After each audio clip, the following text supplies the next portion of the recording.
Yo, I'm Colin. I am Norika. The bench. This is the bench. Welcome. You are welcome. The bench. How you doing, fam? I'm alright, you know. What's been happening? Nothing much, you know. Still vaccinated, can't really go outside. Half vaxxed. Half vaxxed, you know. Couldn't feel my arm. But there's rumors.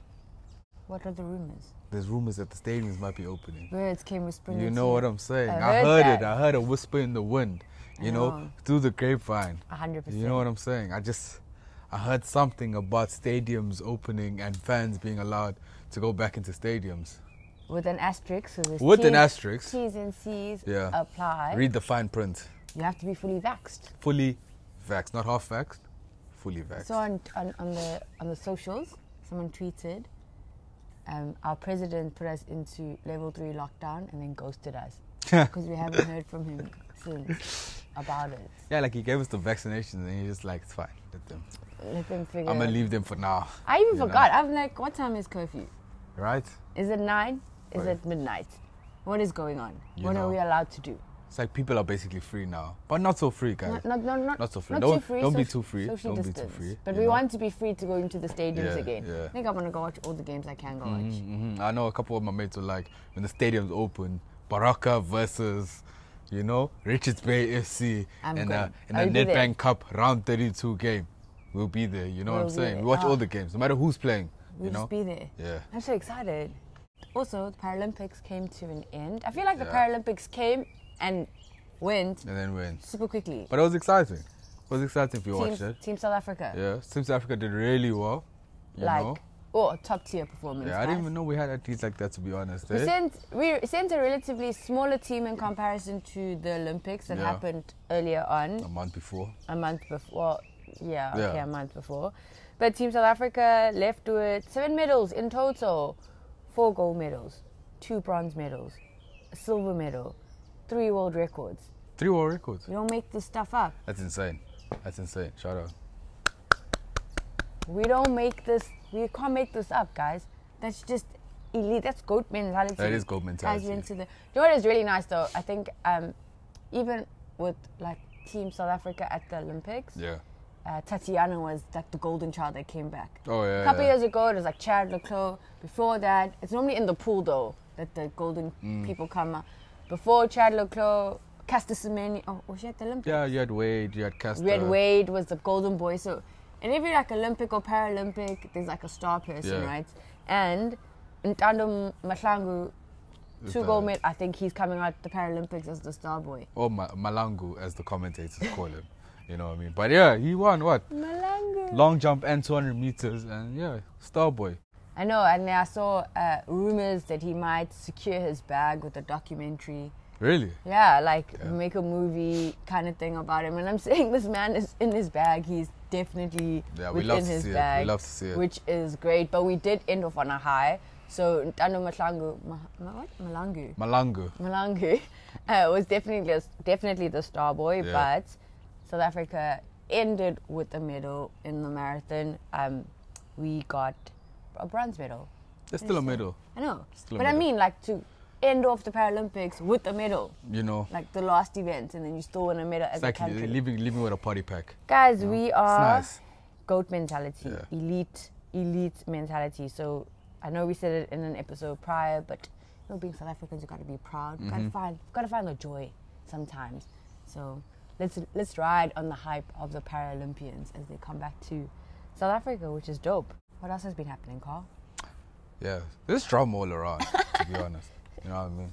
You think it's quiet because the international break and there's not much to talk about, but guys, I don't know. It's like when there's no football happening, you know, there's other things happening in the news and stuff. I don't really like international breaks. Yeah, I mean, I'm not a fan of it. it doesn't stop. It stops like the normal flow of football, but I mean, it's still international football. It's qualifiers that happen, all these other things. But I mean, besides that, the drama, roll it in.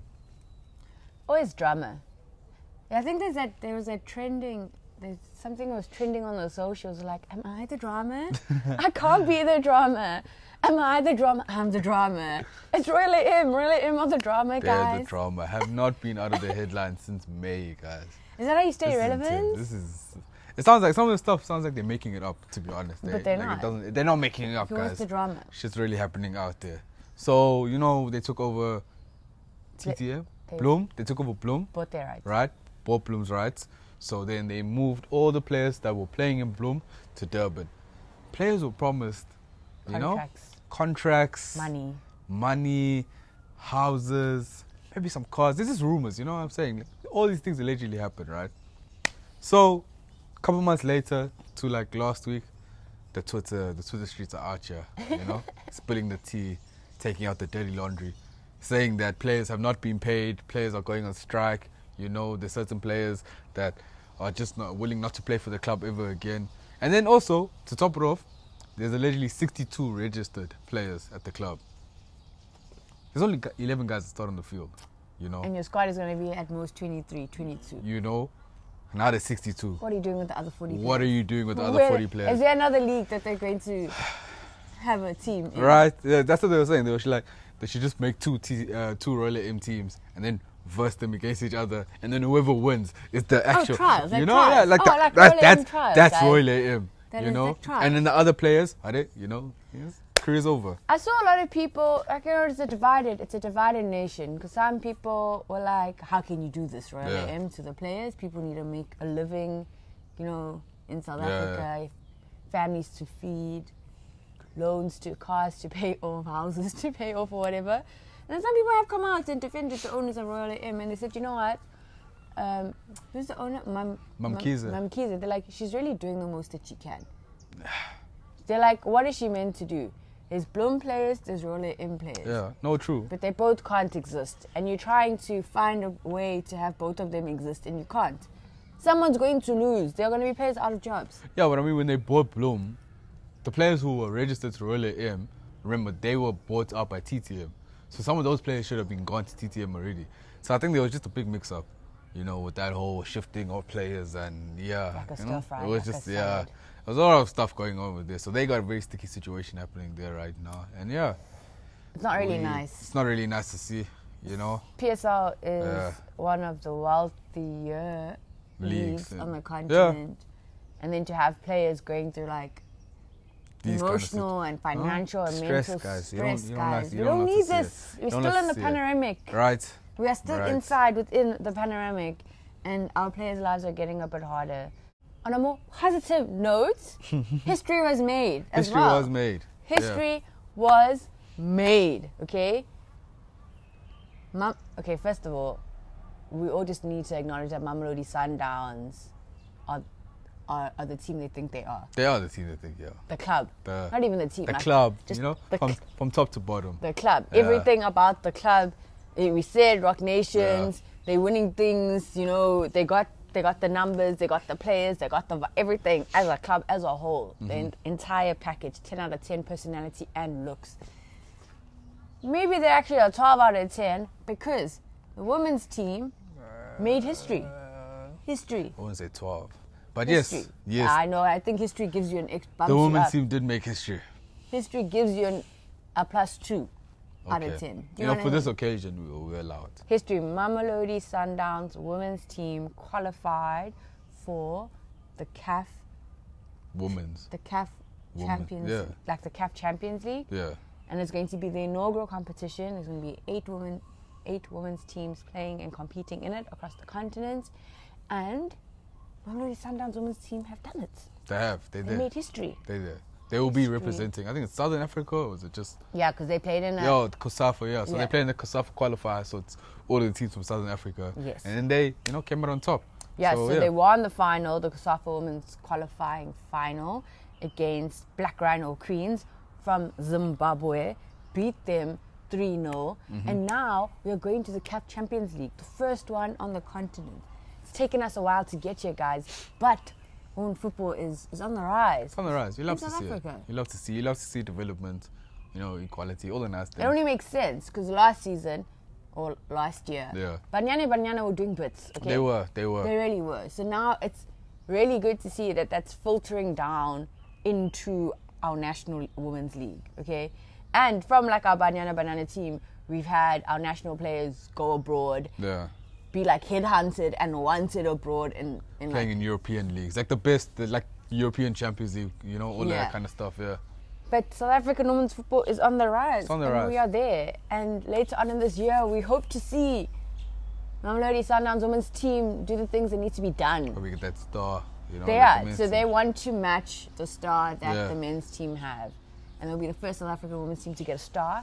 And we are here for it. All of it. I know Women's Month's over, but technically every day should be Women's Day. Talking about Zimbabwe, it's a good segue into the World Cup Qualifiers 2022 Qatar. So South Africa, we are in Group G. All right. Okay. It's Ghana, South Africa, Zimbabwe, and Ethiopia. Yeah. Decent group. Before we go into South Africa's first game against Zimbabwe, I don't understand why other nations have really cool like nicknames. Like Ghana. But we've always spoken about this. Ghana are the Black Stars, right? Yeah. If I'm not mistaken. Yeah, Ghana are the Black Stars. I don't know what Zims are. What's Zim? I'm not too sure. What's Ethiopia? I don't know. Yeah. I don't know. But I mean, you got. that. I think Cameroon's like the Lions of Taranga. They have nice names. Nigeria's guys. the Super Eagles. Super Eagles. Black Stars. Black Stars. Egypt's probably the Pharaohs, I think. Something crazy. Yeah. You know, things like that. You know, it has. Then we get Bafana Bafana, the boys. The boys. Oh, it's the boys, fam. What do you mean? It's the boys. You know, casual. We just the boys, the gents. With those guys. You know. Well, maybe I am overthinking it, and maybe that name really suits us because the boys drew to Zimbabwe. Hey! Respect Zimbabwe. Goalless draw. Wile Katsande, Kama Billiard. We spoke about this last week. We said it's not going to be a certified dub. It's going to be a hard game. You know. The boys traveled to Harare. Yeah. To play away to Zim, which is not that far, guys. It's just here. Yeah, so I would say jet lag, but can't blame it on the jet lag. I was out here in a meeting, also trying to stream the game, but be in my meeting. Yeah. It's very hard to multitask, guys. It's hard to listen to what your boss is telling you, and then not want to scream at the screen. At what's happening on the screen and next to you. Then it's like, Nika, did you have something to say? Do you want to unmute? And be like, actually... No, actually, Percy Tau should have crossed the ball, but he didn't cross the ball, so now we didn't score the goal. You know what I mean? That's what you want to say, you know? But you can't. You got to keep quiet. You're just going to be like, yeah. You're like, oh, no, sorry, that was a mistake. Camera off. We'll table that conversation. We'll come back to it. Circle back. So, I think the boys, young team. We know this. We've spoken about it. Yeah. Hugo Broos took a 23-man squad with a lot of players that are inexperienced Bafana Bafana players. Yeah. I think the most experienced, you're sitting there with like Percy Tau, Ronan Williams. I mean, there's quite a few, but the core of it, I think we have we have an experienced there's like a core. couple, you know, the experienced core, but then the majority of the players around them, first timers. They first timers, aren't experienced on the international level. They've played 1 or 2 games, but not like, you know. And I mean, they probably play COSAFA games, but this is now like this is World the World Cup Cup Qualifiers. We want to go to Qatar. We're playing for different stakes over here.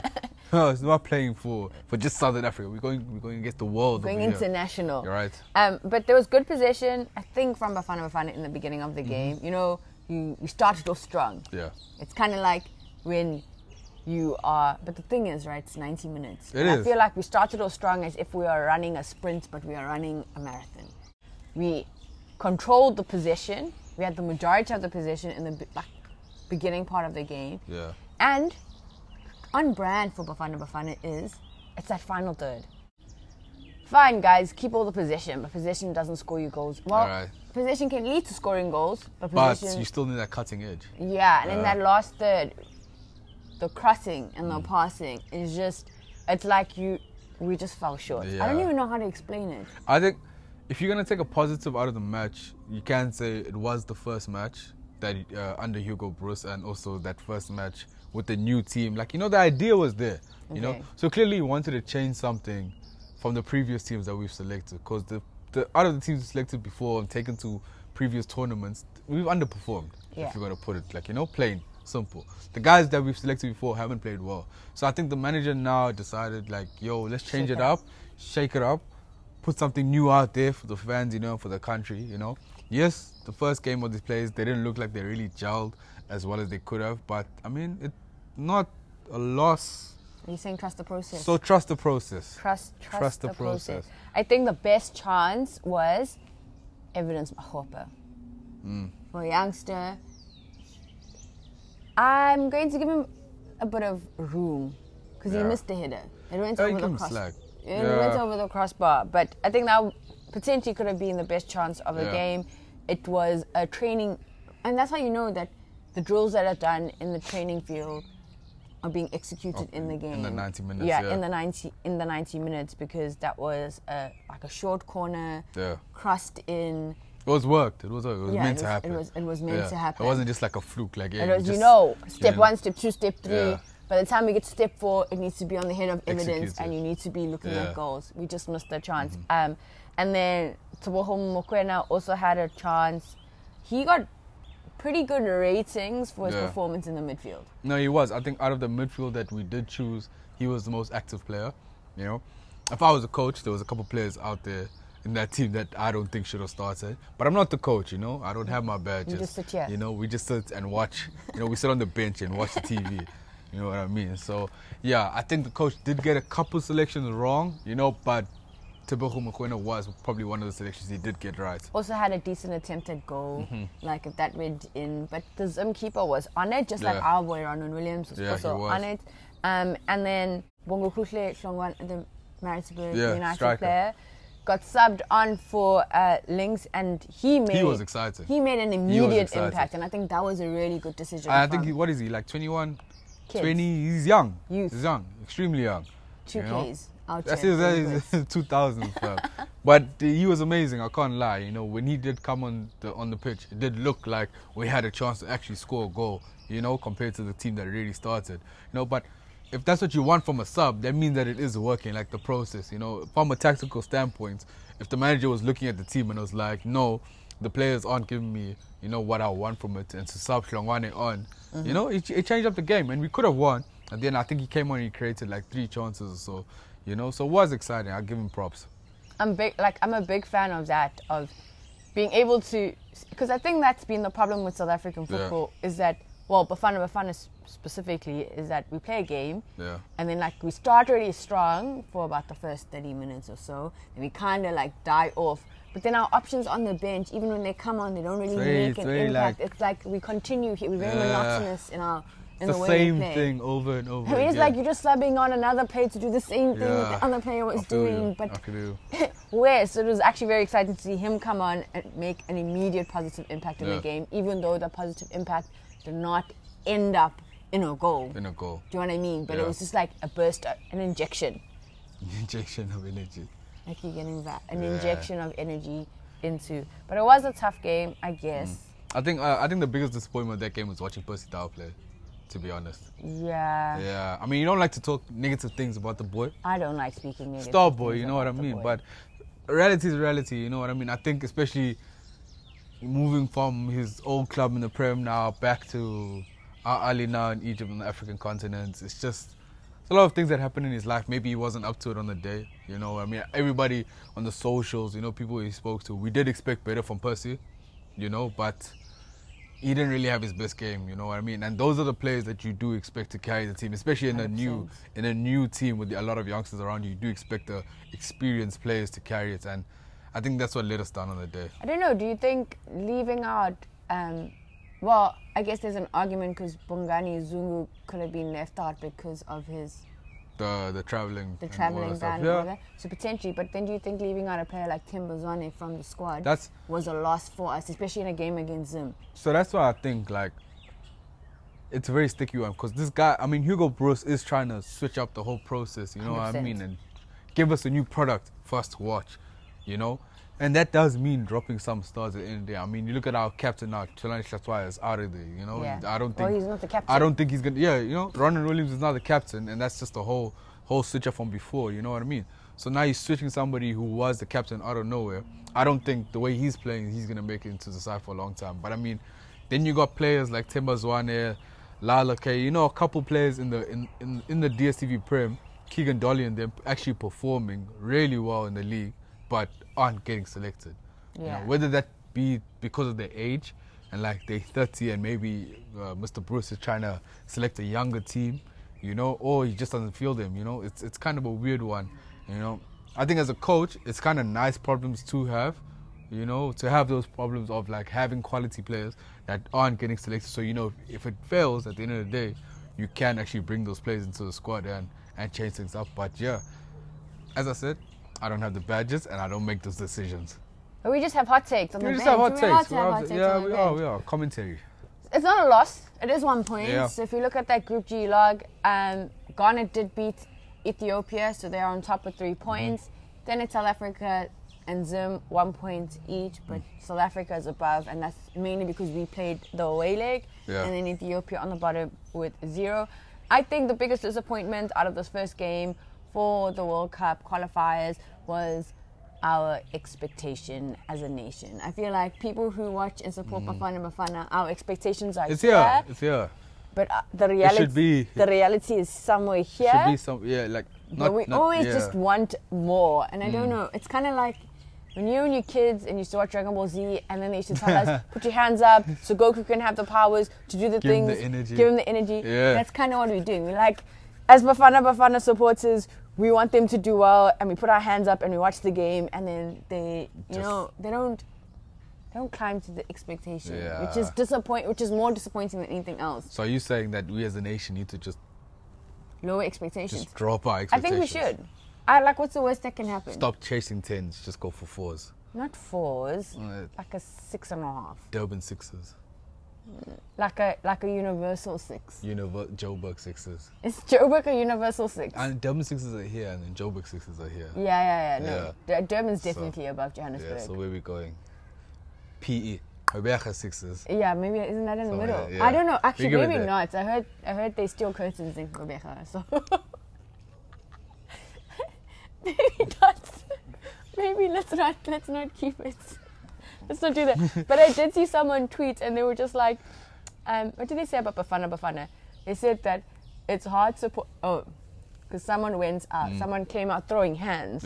Throwing hands. They were like, it's a disgrace. South Africans don't support their own countries. They support all these other countries that don't score goals or are worse than Bafana Bafana. You should be, a patriot. You should support your own team.